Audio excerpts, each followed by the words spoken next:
तो बिहार में गिरी और भट्ट समाज के जो ब्राह्मण हैं उनको ओबीसी कैटेगरी में बिहार सरकार ने रखा है। ये आर्थिक रूप से बहुत पिछड़े हैं, कमज़ोर हैं और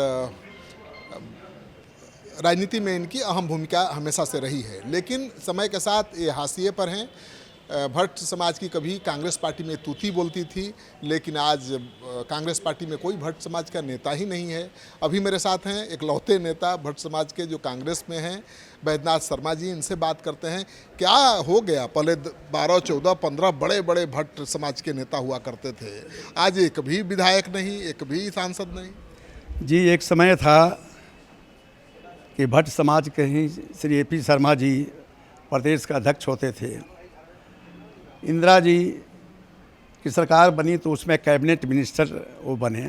इंदिरा जी बहुत मानती थी उनको। उसके बाद विद्याकर कवि जी भी हमारे ही समाज के थे और वो भी प्रदेश के अध्यक्ष थे।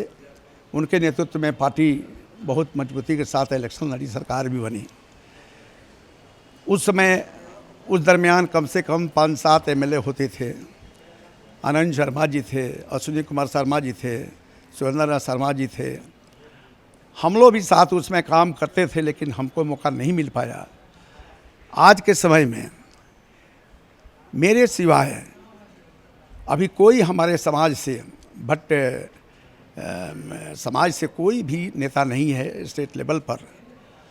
हम पार्टी के लिए बराबर काम करते हैं, जीवन अर्पित कर दिए अपना कांग्रेस के मजबूती के लिए। प्रदेश से जो भी आदेश होता है, हम हर अध्यक्ष के अंडर में काम किए हैं। अनिल शर्मा जी के नेतृत्व में कांग्रेस के हम सेक्रेटरी थे। उसमें बाढ़ हो, सुखाड़ हो, जहाँ भी सबसे टफ एरिया होता था हमको लोगों ने दिया था और हमने काम किया ईमानदारी। कहाँ से चुनाव लड़ना चाहते? हम कुचायकोट, गोपालगंज जिला में कुचायकोट 102 कुचायकोट विधानसभा क्षेत्र है। अरे ये तो बहुत खतरनाक जगह है। वहाँ से तो बाहुबली पप्पू पांडे विधायक हैं, कैसे हराइएगा? नहीं, एक्चुअल में यह है कि पप्पू पांडे का उनका कुछ नहीं था, उनका भाई थे और कुछ थे नहीं, भाई हैं सतीश पांडे। हाँ, वही हैं, उनके भाई हैं। उनके बल पर जीते थे, लेकिन 3 बार से चुनाव लड़ रहे हैं और क्षेत्र में उनके प्रति बहुत असंतोष की वातावरण हो गया है। दूसरा चीज़ है, लोग अब उनसे मैंने अनिच्छा हो गए हैं कि भाई इनको अब दूसरा नया चेहरा कोई आए तो हम वहाँ पर मदद करेंगे। पप्पू पांडे जैसे बाहुबली को आप चुनाव हरा देंगे? 100% मैं हरा दूंगा। वहाँ का जो वोट का समीकरण है, उस समीकरण के अनुसार बहुत कम मेहनत हमको करना पड़ेगा। समीकरण बताइए। समीकरण ये है कि हमारे बिरादरी का बिहार में कुचायकोट विधानसभा क्षेत्र में 33-34 हज़ार वोट है।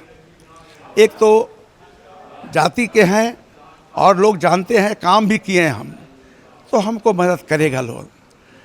दूसरे भूमिहार का भी वोट है हमारे वहाँ पर है। पप्पू पांडे को और काली पांडे को किसी को लोग वोट नहीं देता है, तो वो समाज भी हमारे साथ एकदम टोटली खड़ा है। जादव का वोट है, वो भी हमारे साथ रहेगा। माइनॉरिटी का वोट है 42-43 हज़ार, वो भी मेरे साथ रहेगा, काम करेगा। प्लस दलित समाज का हमारे प्रदेश अध्यक्ष जी राजेश राम जी हैं, उनके समाज के करीब 45-46 हज़ार वोट है उस क्षेत्र में है। और दूसरी चीज़ है, हम बैंक में ग्रामीण बैंक के डायरेक्टर थे, उत्तर बिहार ग्रामीण बैंक के। तो 37 लड़कों को हम 4-4 लाख रुपया लोन दिलवाए थे, एजुकेशन लोन दिलवाए थे। और वहाँ पर बहुत शाखा, 7 गो शाखा खुलवाए वहाँ पर हम ग्रामीण बैंक का। और इतना दिन से मैं सेवा कर रहा हूँ। लेकिन पप्पू पांडे हर साल करोड़ों करोड़ खर्चा करते हैं। आपको पता है ना कि सम्मान समारोह आयोजित करते हैं, सबको धोती, कुर्ता, साड़ी, क्या नहीं देते हैं। करोड़ों रुपया का आयोजन होता है। देखिए, यदि करोड़ों रुपया वाले ही जीत जाएंगे इलेक्शन, तब तो एक सामाजिक कार्यकर्ता, एक मजबूत कार्यकर्ता जो काम करने वाला है, वो कभी नहीं आएगा। लेकिन आप देख रहे हैं 3 साल से लगातार पैसे के बल पर जीत रहे हैं ना भाई। नहीं, पैसे के बल पर नहीं। वहाँ काली इसके पहले हमको टिकट मिला था कुछ हाईकोर्ट से, लेकिन कुछ कारण से मेरा टिकट काट कर काली पांडे को, लोजपा में थे, उनको वहाँ से ला करके और हमारे ही नेता लोग उनको टिकट दिए। आज काली पांडे, वो भी बाहुबली, कभी आता था नाम उनका, इंडिपेंडेंट जीते थे 84 में, इंदिरा जी के मरने के बाद इंडिपेंडेंट पूरे इंडिया में। लेकिन उसके बाद 8 बार से 5 बार MP राजद से भी लड़े, कांग्रेस से भी लड़े, लोजपा से भी लड़े, सब लोगों से लड़े हैं, लेकिन कभी भी नहीं जीत पाए। इस बार भी लड़े थे, 19,500 वोट से वो हारे हैं। तो पप्पू पांडे भी हार जाएंगे? 100% हारेंगे, आप देख लीजिएगा। पार्टी हमको मौका यदि देती है तो मैं दिखा दूंगा, नहीं तो मैं राजनीति छोड़ दूंगा। पप्पू पांडे से डर नहीं लगता है? कोई डर नहीं लगता है, कोई डर नहीं लगता है, आपको मैं बता रहा हूँ। हार लेंगे तब? नहीं, हमको डर ही नहीं लगता। भगवान नहीं मारेंगे तो और कौन मारेगा हमको?